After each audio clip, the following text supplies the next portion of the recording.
atas menggapai bintang, tangan ke samping kupu-kupu terbang, tangan ke depan bertepuk tangan, ayo semangat untuk belajar. Hai hai hai, Assalamualaikum warahmatullahi wabarakatuh. Selamat pagi anak-anak hebat kota Surabaya, khususnya anak-anak kelas 4. Bagaimana kabar kalian hari ini? Semoga dalam keadaan sehat dan tetap semangat. Selama 30 menit ke depan, kalian akan ditemani oleh ibu dalam program kesayangan kita, Belajar dari Rumah bersama Guruku. Anak-anak, perkenalkan nama ibu adalah Bu Trieni Ulan Puspitasari. Kalian bisa memanggil dengan Bu Yeni. Bu Yeni mengajar di SDN Rungkut Kidul 1/267 Surabaya. Anak-anak hebat kelas 4 Kota Surabaya, sebelum kita memulai kegiatan pembelajaran kita pada pagi hari ini, alangkah baiknya kita berdoa terlebih dahulu ya, supaya apa yang kita pelajari diberi kemudahan, kelancaran, dan bermanfaat untuk kita semua. Ayo ambil posisi duduk yang sempurna. Tengadahkan kedua tangan kalian, tundukkan kepala kalian. Mari kita berdoa menurut agama dan keyakinan kita masing-masing. Berdoa mulai.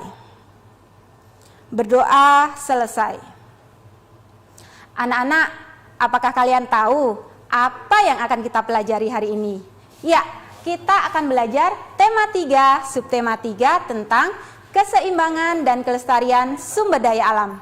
Ada 3 hal yang akan kita pelajari hari ini.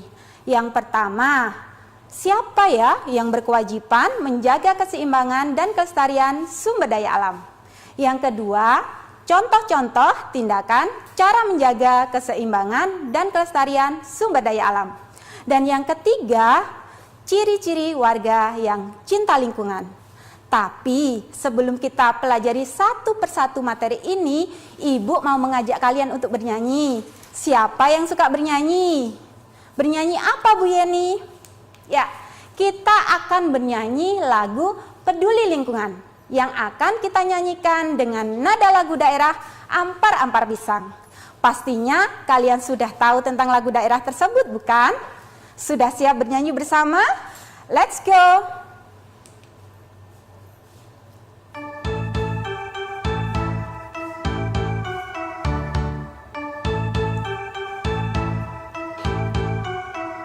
Ayo kawan semua, mulai jaga bumi kita dari kerusakan yang ditimbulkan manusia dan perilaku yang tidak bertanggung jawab. Tanami hutan gundul, cegah bencana banjir, karena pohon ditanam untuk menahan air. Udara sejuk segar dan hijau berseri. Pakai air secukupnya, jangan lupa dihemat. Bijak memakai air, selamatkan hidup semua. Ayo kawan semua, mulai jaga bumi kita dari kerusakan yang ditimbulkan manusia dan perilaku yang tidak bertanggung jawab. Tanami hutan gundul, cegah bencana banjir, karena pohon ditanam untuk menahan air. Udara sejuk segar dan hijau berseri. Pakai air secukupnya, jangan lupa dihemat. Bijak memakai air, selamatkan hidup semua. Bagaimana lagu tadi? Seru bukan? Di dalam lirik lagu tadi terdapat contoh-contoh kegiatan cara menjaga keseimbangan dan kelestarian sumber daya alam. Ayo, apa saja contoh yang ada di dalam lirik lagu tadi? Ya, benar. Yang pertama, menanam tanaman di hutan yang gundul. Yang kedua, menggunakan air secukupnya. Apakah hanya itu saja Bu Yeni? Contoh tindakan cara menjaga keseimbangan dan kelestarian sumber daya alam. Tentu tidak, Nak. Masih banyak sekali contoh-contoh tindakan cara menjaga keseimbangan dan kelestarian sumber daya alam. Nanti kita pelajari bersama ya. Sekarang mari kita renungkan bersama. Apa yang telah kalian lakukan sebagai wujud cinta kalian terhadap lingkungan? Tindakan apa sebagai wujud cinta kalian yang telah kalian lakukan sebagai wujud cinta kalian terhadap lingkungan? Seperti apa? Kita pelajari bersama yuk. Menjaga keseimbangan dan kelestarian sumber daya alam. Menjaga keseimbangan dan kelestarian sumber daya alam merupakan tugas kita bersama. Karena Tuhan menciptakan sumber daya alam untuk dapat kita manfaatkan sebagai manusia. Kita bisa melakukan dari hal yang terkecil hingga yang terbesar. Salah satunya yaitu memanfaatkan sumber daya alam secara bijak. Dengan memanfaatkan sumber daya alam secara bijak itu merupakan wujud cinta kita terhadap lingkungan. Bu Yeni, bagaimana contoh pemanfaatan sumber daya alam secara bijak? Kita pelajari bersama yuk. Contoh-contoh tindakan cara menjaga keseimbangan dan kelestarian sumber daya alam. Coba sekarang perhatikan layar televisi kalian. Di sana ada dua gambar. Gambar yang pertama yaitu gambar seorang anak membuang sampah di tempat sampah. Sedangkan gambar yang kedua yaitu seorang anak yang membuang sampah di sungai. Menurut kalian, mana dari dua gambar ini yang merupakan contoh tindakan cara menjaga keseimbangan dan kelestarian sumber daya alam? Yang mana, Nak? Iya, benar, gambar yang pertama, yaitu membuang sampah di tempat sampah. Sedangkan gambar yang kedua bukan merupakan contoh tindakan cara menjaga keseimbangan dan kelestarian sumber daya alam. Kenapa Bu Yeni gambar yang kedua bukan merupakan contoh tindakan cara menjaga keseimbangan dan kelestarian sumber daya alam? Anak-anak, jika kita membuang sampah di sungai akan menimbulkan dampak-dampak negatif yang merugikan bagi kita semua. Apa saja? Yang pertama, akan merusak ekosistem sungai. Yang kedua, akan menimbulkan bau busuk yang nantinya dapat menyebabkan polusi udara yang tidak baik buat kesehatan kita. Dan yang ketiga, jika kita membuang sampah di sungai, sampah-sampah yang kita buang di sungai, jika musim penghujan tiba, sampah tersebut akan menyebabkan menyumbat aliran sungai. Kira-kira jika sampah menyumbat aliran sungai, dampak atau bencana apa yang akan terjadi? Iya, benar, bencana banjir. Apakah kalian mau di lingkungan kalian terjadi bencana banjir? Tentu tidak, kan? Oleh karena itu, mari kita jaga lingkungan kita dengan cara membuang sampah di tempat sampah. Sangat mudah, kan? Hanya membuang sampah di tempat sampah. Berikutnya, kita akan belajar memilah sampah. Selain membuang sampah, kita juga bisa memilah sampah. Tetapi kita akan pelajari di segmen kedua. Tetap dalam program kesayangan kita, belajar dari rumah bersama guruku.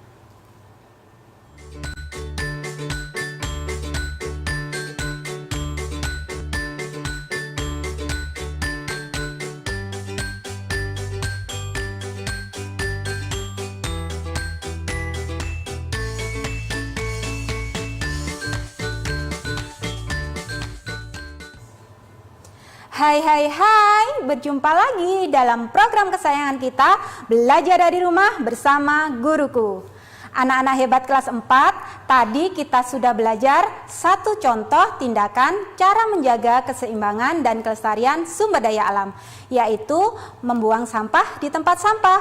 Selain membuang sampah di tempat sampah, kita juga bisa melakukan kegiatan memilah sampah. Apakah kalian tahu apa itu memilah sampah? Ya, memilah sampah adalah kegiatan mengelompokkan sampah-sampah sesuai dengan jenisnya. Tujuan dari kegiatan memilah sampah yaitu yang pertama, mengurangi penumpukan sampah. Yang kedua yaitu menambah nilai ekonomis. Sampah-sampah yang kita pilah dan kita kumpulkan bisa kita serahkan ke bank sampah dan juga ke tengkulak. Dan yang ketiga yaitu mempermudah proses daur ulang. Sekarang coba perhatikan layar televisi kalian lagi. Hari ini kita akan belajar memilah sampah menjadi dua jenis, yaitu sampah organik dan juga sampah anorganik. apakah kalian tahu apa yang dimaksud dengan sampah organik dan apa yang dimaksud dengan sampah anorganik? Siapa yang tahu? Ya, sampah organik adalah sampah-sampah yang mudah terurai. Biasanya berasal dari sisa-sisa makhluk hidup. Sedangkan sampah anorganik adalah sampah-sampah yang sulit terurai. Jika sampah anorganik ini tertimbun dalam tanah, maka akan mencemari tanah dan juga merusak lapisan tanah. Tetapi jika kita bisa memilah sampah dengan baik dan benar, sampah-sampah ini bisa bermanfaat untuk kita. Contohnya, jika kita bisa memilah sampah organik dengan baik dan benar, sampah organik ini bisa kita manfaatkan menjadi pupuk kompos. Pupuk kompos ini nanti bermanfaat untuk kesuburan tanaman. Dan jika kita bisa memilah sampah anorganik dengan baik dan benar, bisa kita manfaatkan untuk bahan kerajinan. Ayo kita mulai memilah sampahnya ya. Sekarang coba perhatikan sampah-sampah yang ada di atas tong sampah organik dan anorganik. Ada sampah apa saja anak-anak? Ya, ada sampah daun kering, ada sampah kantong kresek, ada sampah kulit pisang, ada sampah sisa buah apel yang telah kita makan, ada sampah gelas plastik, dan juga ada sampah botol plastik. Kita pilah mulai dari sampah yang paling kiri dulu yuk, yaitu sampah daun kering. Menurut kalian, sampah daun kering merupakan sampah organik atau anorganik ya? Sampah apa nak? Iya, sampah daun kering merupakan sampah organik. Kita buang yuk di tong sampah organik. Sampah yang kedua yaitu sampah kantong kresek. Sampah kantong kresek merupakan sampah organik atau anorganik ya? Iya benar nak, sampah kantong kresek merupakan sampah anorganik. Kita buang di tong sampah anorganik ya. Berikutnya yaitu sampah kulit pisang. Sampah kulit pisang merupakan sampah-sampah yang mudah terurai. Itu artinya bahwa sampah kulit pisang merupakan sampah organik. Benar, kita buang di tong sampah organik ya. Berikutnya yaitu sampah buah apel yang telah kita makan. Sampah buah apel merupakan sampah sisa dari makhluk hidup. Masih ingat, sampah yang merupakan sisa makhluk hidup merupakan sampah apa nak? Iya benar, sampah organik. Kita buang di tong sampah organik ya. Sampah berikutnya yaitu sampah gelas plastik. Sampah gelas plastik merupakan sampah yang sulit terurai. Sampah yang sulit terurai adalah sampah anorganik. Kita buang di tong sampah anorganik ya. Ya, sampah yang terakhir yaitu sampah botol plastik. Sampah botol plastik merupakan sampah-sampah yang sulit terurai. Sampah yang terbuat dari bahan plastik itu merupakan sampah-sampah yang sulit terurai. Masih ingat, sampah yang sulit terurai merupakan sampah apa? Iya benar, yang merupakan sampah anorganik. Kita buang ya di tong sampah anorganik. Wah, anak-anak kelas 4 Kota Surabaya hebat, sudah bisa memilah sampah dengan baik dan benar. Apakah di rumah kalian sudah melakukan pemilahan sampah? Jika belum, mari mulai dari sekarang kita pilah sampah-sampah yang ada di tempat sampah rumah kalian. Ingat, sediakan 2 tempat sampah, yaitu sampah organik dan sampah anorganik. Sangat mudah bukan? Anak-anak, selain memilah sampah menjadi 2 jenis, di tempat umum sudah disediakan 5 jenis tempat sampah. Apa saja Bu 5 jenis tempat sampah itu? Mari kita mengenal 5 jenis warna tempat sampah. Coba perhatikan layar televisi kalian lagi. Di sana disediakan 5 jenis warna tempat sampah. Ada tempat sampah yang berwarna hijau, ada tempat sampah yang berwarna kuning, ada tempat sampah yang berwarna merah, ada tempat sampah yang berwarna biru, dan juga ada tempat sampah yang berwarna abu-abu. Setiap warna tempat sampah itu memiliki arti anak-anak. Kita pelajari yuk. Yang pertama, tempat sampah yang berwarna hijau. Tempat sampah yang berwarna hijau itu artinya sampah organik. Masih ingat sampah organik itu apa saja? Iya, sisa-sisa makanan, sampah sisa sayuran dan buah, dan juga sampah daun-daunan. Hebat. Sekarang tempat sampah yang kedua yaitu tempat sampah yang berwarna kuning. Tempat sampah yang berwarna kuning itu merupakan sampah anorganik. Masih ingat sampah anorganik apa saja? Iya, anak-anak, sampah plastik bekas, sampah gelas bekas air mineral, sampah botol minuman dari plastik, dan masih banyak lagi sampah-sampah lainnya. Tempat sampah yang ketiga, apa itu? Tempat sampah yang berwarna merah. Tempat sampah yang berwarna merah merupakan sampah B3. Apa Bu Yeni sampah B3 itu? Sampah B3 adalah sampah bahan berbahaya dan beracun. Contohnya yaitu sampah beling, sampah kaca, sampah bekas kemasan desinfektan, sampah baterai, dan lain-lainnya. Tempat sampah yang keempat yaitu tempat sampah yang berwarna biru. Itu artinya tempat sampah kertas. Kita bisa membuang berbagai macam kertas di tempat sampah yang berwarna biru. Contohnya yaitu sampah kertas, sampah kardus, dan juga sampah koran. Tempat sampah yang terakhir yaitu tempat sampah yang berwarna abu-abu. Tempat sampah yang berwarna abu-abu itu artinya merupakan sampah residu. Ada yang tahu sampah residu itu apa? Iya, sampah residu adalah sampah yang sudah tidak bisa didaur ulang kembali. Contohnya yaitu sampah pembalut, sampah popok bayi, sampah bekas puntung rokok, sampah kardus rokok, dan masih banyak lagi contoh-contoh sampah residu. Itu tadi merupakan 5 jenis warna tempat sampah. Jika kalian di tempat umum menemukan 5 jenis tempat sampah ini, jangan salah membuangnya ya. Nanti kita akan belajar contoh lain dari tindakan menjaga keseimbangan dan kelestarian sumber daya alam. Tetap di sini ya, setelah pariwara berikut kita akan kembali lagi. Masih dalam program kesayangan kita, belajar dari rumah bersama guruku.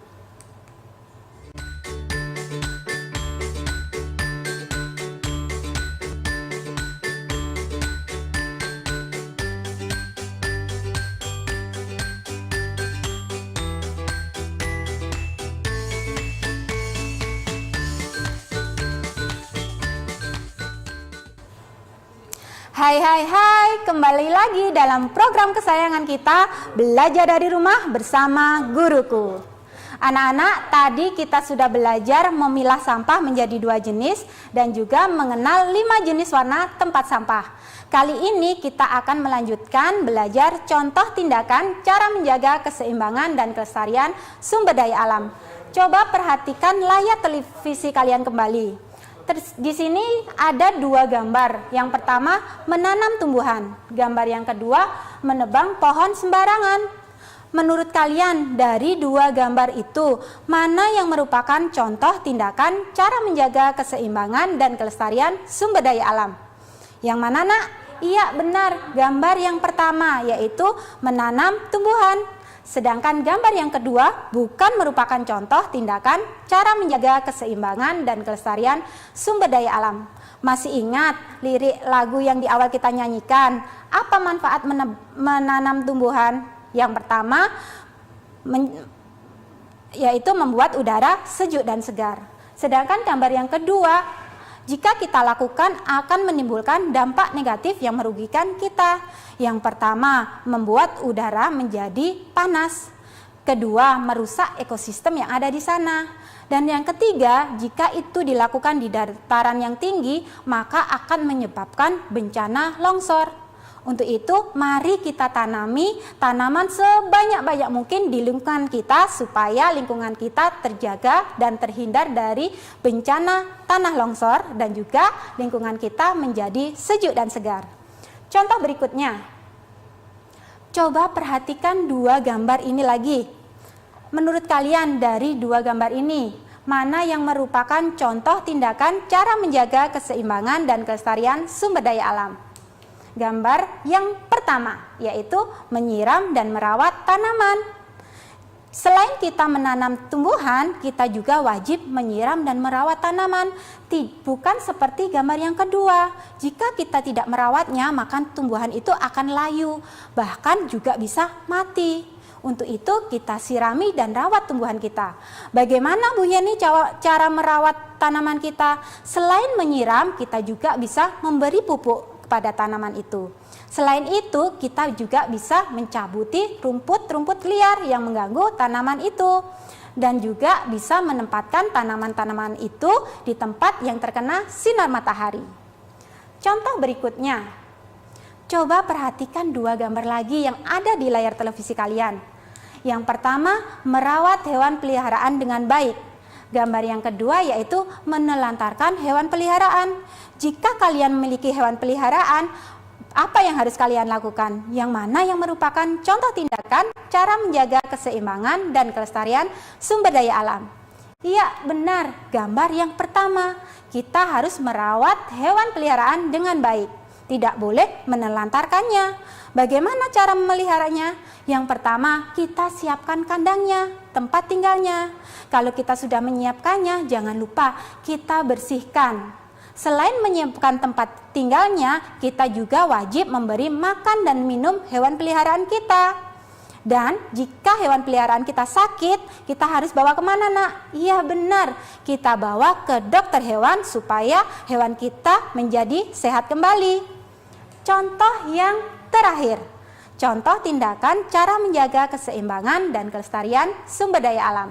Coba perhatikan dua gambar lagi yang ada di layar televisi kalian. Dari dua gambar ini, mana yang merupakan contoh tindakan cara menjaga keseimbangan dan kelestarian sumber daya alam? Iya, gambar yang pertama, yaitu memanfaatkan sumber daya alam sesuai dengan kebutuhan. Di sini dicontohkan sumber daya alam air.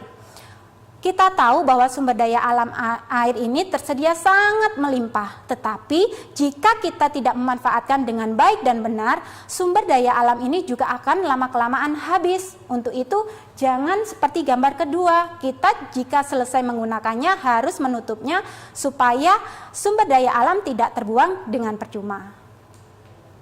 Materi berikutnya yaitu ciri-ciri warga yang cinta lingkungan. Ciri-ciri warga yang cinta lingkungan diantaranya peduli terhadap lingkungannya dengan cara membuang sampah pada tempatnya. Selain itu, mereka juga menjaga alam dan juga makhluk hidup di sekitarnya. Jangan lupa kita harus melakukan hal-hal tersebut ya, yang merupakan bukti cinta kita terhadap lingkungan. Wah, tak terasa sudah sampai di kesimpulan. Apa saja yang kita pelajari hari ini? Yang pertama, mencintai lingkungan adalah kewajiban masyarakat, termasuk kita.